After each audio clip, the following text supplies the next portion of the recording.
Hello, আসসালামু আলাইকুম। সবাই কেমন আছেন? আশা করছি সবাই খুব ভালো আছেন। আলহামদুলিল্লাহ আমরাও ভালো আছি। আজকে আমার দুপুরের মেনু কি সেটাই আপনাদের সাথে শেয়ার করব, তাই চলে আসলাম।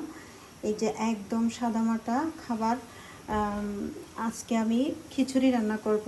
যেহেতু বৃষ্টি হচ্ছে আমাদের এখানে বাংলাদেশে, আমি বাংলাদেশ থেকে ভিডিও করি। আর এখানে আমি ১৩ পট চাল নিয়েছি, আর মসুর ডাল নিয়েছি আধা পটের মতো, আর মুগ ডাল নিয়েছি আধা পটের থেকেও আরও কম। তো আমি এগুলোকে ভালো করে ধুয়ে নিয়েছি, মসুর ডালটা পরে অ্যাড করেছি তাই এক সাইডে, আর এগুলো ভালো করে ধুয়ে একটু হালকা পানি দিয়ে ভিজিয়ে রেখেছি যাতে সুন্দর করে একটু সফট হয়ে যায়। প্রথমে ভেবেছিলাম যে ভেজিটেবল খিচুড়ি করব, তো দেখলাম যে ভেজিটেবল পরিমাণে বেশি হয়ে গিয়েছে। এখানে আছে বরবটি, মিষ্টি কুমড়ো, গাজর, পেঁপে, আলুটা একদম কম দিয়েছি। তো এই ভেজিটেবলটা করব। আর এখানে কাঁঠালের বিচি ভর্তা করব। কাঁঠালের বিচির ভর্তাটা আমাদের বাসায় সবাই খুব পছন্দ করে, তাই কাঁঠালের বিচির ভর্তাটা করব সাথে। আর ডিম ভেজে নিব। আজকের মেনু এটা। আরেকটা জিনিস আছে, সেটা আপনাদের সাথে শেয়ার করছি। এই তো, এটা হচ্ছে চানার ডাল দিয়ে পায়া রান্না করেছি, এটা আছে। তো এটা আসলে আমরা নান রুটি বা পরোটা দিয়ে খাওয়ার জন্য বিশেষ করে রান্না করেছি। তো যদি ভাল লাগে এটাও নিয়ে খাওয়া হবে। তো ঠিক আছে, আমি রান্নাটা শুরু করি। তো আমি রান্নার জন্য এখানে দুপাশে দুটা পাত্র বসিয়ে দিয়েছি, দেখতে পাচ্ছেন, কারণ চুলায় তাপ ওঠাটা জরুরি, তাই আগে পাত্রটা বসিয়ে দিয়েছি। এখন আমি এই পাত্রে খিচুড়ি বসাবো, তাই তেল দিয়ে দিচ্ছি পরিমাণ মতো। আর এখানে আমি ভেজিটেবলটা বসিয়ে দিব। এখানে 1 টেবিল চামচ পরিমাণ দিয়েছি, আর এখানে দিলাম একটু বেশি, 1.5 টেবিল চামচ। যেহেতু ডাল চাল মিলিয়ে খিচুড়ি, একটু বেশি দেওয়াটা দরকার। তো যাই হোক, আমি এখন পেঁয়াজ, রসুন এগুলো ইউজ করব একটু একটু ফোড়নে, যাতে সুন্দর একটা ফ্লেভার আসে। তো অল্প অল্প করে ইউজ করব, তাই এখানে আমি একটু রসুন দিয়ে দিলাম, এখানেও দিয়ে দিলাম। আর এখানে পেঁয়াজ দিয়ে দিচ্ছি, এখানেও পেঁয়াজ দিয়ে দিচ্ছি। পাশাপাশি দুটাই আমি রান্না করে ফেলবো, বসিয়ে দিচ্ছি যাতে তাড়াতাড়ি হয়ে যায়। আমার আবার এই জিনিসটা হয় যে আমি একটু তাড়াহুড়ো করে করি লাস্ট মোমেন্টে, আর বিশেষ করে ভিডিও করার সময় আমার তাড়াহুড়ো লেগে যায়, কারণ ভিডিও বেশি লং করতে চাই না। এই তো দিয়ে দিলাম। আর এখানে নিয়েছি তেজপাতা, যেটা আমি খিচুড়ির জন্য নিয়েছি। তো তেজপাতাটা ভাজার মধ্যে দিলে কিন্তু খুব সুন্দর ফ্লেভার আসে, গ্রাম আসে। তো পেঁয়াজটা হতে থাক, এটা একটু চুলা বাড়িয়ে দিলাম, এটা শুরুতেই বসিয়ে দিব। আর আমি আদা নামিয়ে নিয়েছি, আদা দিয়ে দিব।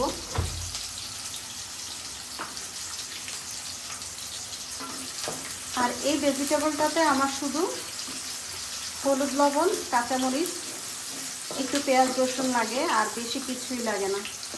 মানে এটাতে আমার কিছুই লাগে না বলতে গেলে। তো এগুলো একটু হয়ে আসুক, তারপর শেয়ার করি।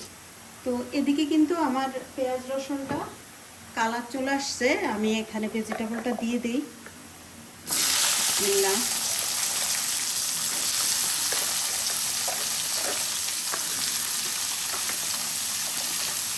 আমি সামান্য হলুদ আর লবণ দিব, আর কাঁচামরিচ দিব।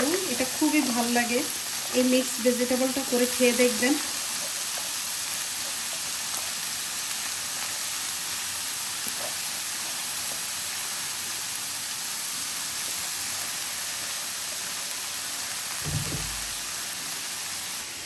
তো দুটো একসাথে বসাতে কি হয়েছে দেখেন, এটাও কিন্তু হয়ে আসছে।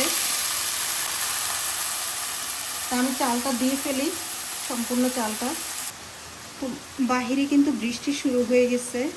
তা আমি এখানে দেখতে পাচ্ছেন, এখানে সামান্য হলুদের গুঁড়ো দিয়েছি, এখানে একটু দিয়ে দিচ্ছি, তাহলে সুন্দর একটা কালার আসবে, যেহেতু ডাল দিয়েছি।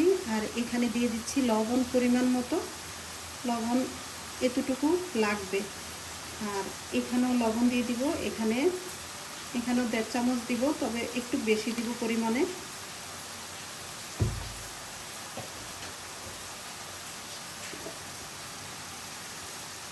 আর এখানেও একটু জিরের গুঁড়ো দিয়ে দিব, এখানেও দিয়ে দিব। যেহেতু ডাল আছে তাই জিরের গুঁড়োটা দিচ্ছি। আর অবশ্যই আদা দিতে হবে।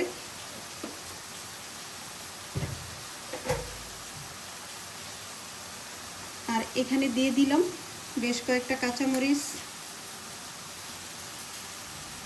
এখানেও এই 4-5টা কাঁচামরিচ দিয়ে দিচ্ছি। তো এখন ভালো করে নিচে যাতে লেগে না যায় ওভাবে ইয়ে করে নেড়ে চেড়ে নিতে হবে। তো আমি এটা মিশিয়ে নিই আগে।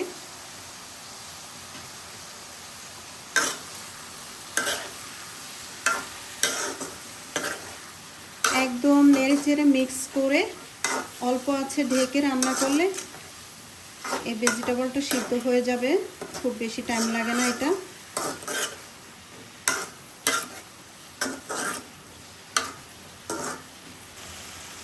এই তো ভাজিটা খুব সুন্দর একটা কালার চলে আসছে। আর এখন একটু ঢাকনা দিয়ে ভাজিটা রান্না করে নিব। এবার আমরা খিচুড়ির দিকে কনসেন্ট্রেশন দেই। খিচুড়িটা একটু লেগে লেগে আসছিল নিচে দিয়ে, তবে অতটা না। মশলা বা লবণ যা যা দিয়েছি এখন সুন্দর করে মিক্স করে একটু ভেজে নিব। হালকা একটু নেড়ে চেড়ে ভেজে নিয়ে তারপর ঝোলের পানিটা দিয়ে দিব।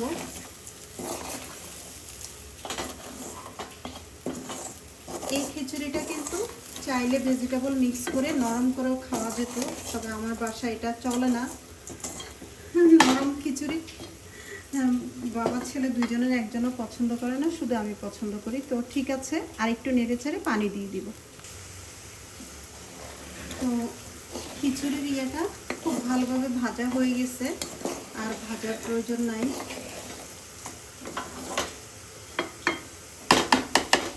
তো আমি এখানে পানি সিদ্ধ করে রেখেছিলাম, এই পানিগুলো এখানে দিয়ে দিব।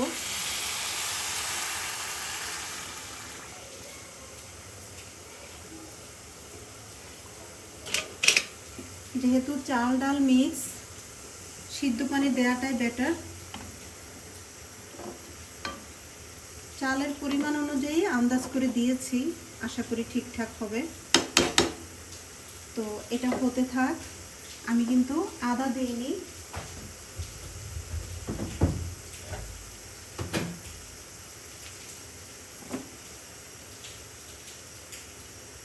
তো আদাটা দিয়ে এটা ফুটার জন্য আমরা অপেক্ষা করব।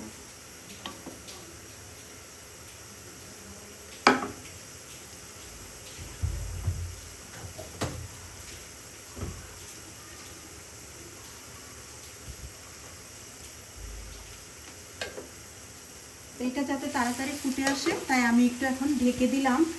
আর এদিকে আমার ভেজিটেবলটা দেখি। এই দেখেন ভেজিটেবলটা হয়ে গেছে। খুব বেশি টাইম লাগে না এই ভেজিটেবলটা হতে, 10 মিনিটের মধ্যে কিন্তু খুব সুন্দর করে হয়ে যায়। যদি আলু দেওয়া না হয় আরও কম সময়ের মধ্যে কিন্তু এই ভেজিটেবলটা হয়ে যাবে। আর জিরের গুঁড়া দিয়েছি কারণ এখানে পেঁপে আছে, না হয় আমি কিন্তু এই ভেজিটেবলে মানে একদম কিছু ছড়াই না। হালকা তেল ফোড়ন দিয়ে, রসুন আর পেঁয়াজ দিয়ে, কাঁচামরিচ দিয়ে, হলুদ লবণ, এই 5টা আইটেম তো অবশ্যই দিতে হবে, তেলও দিতে হবে। এই আইটেমগুলো দিয়ে রান্না করে ফেলি। তো ঠিক আছে, ভিডিওটা লং হয়ে যাচ্ছে। ভেজিটেবলটা এখন নামিয়ে ফেলবো। এটা আর বেশি হওয়ার প্রয়োজন নাই, ঢাকনা দিয়ে রাখলেই এটা সফট হয়ে যাবে বাকিটুকু।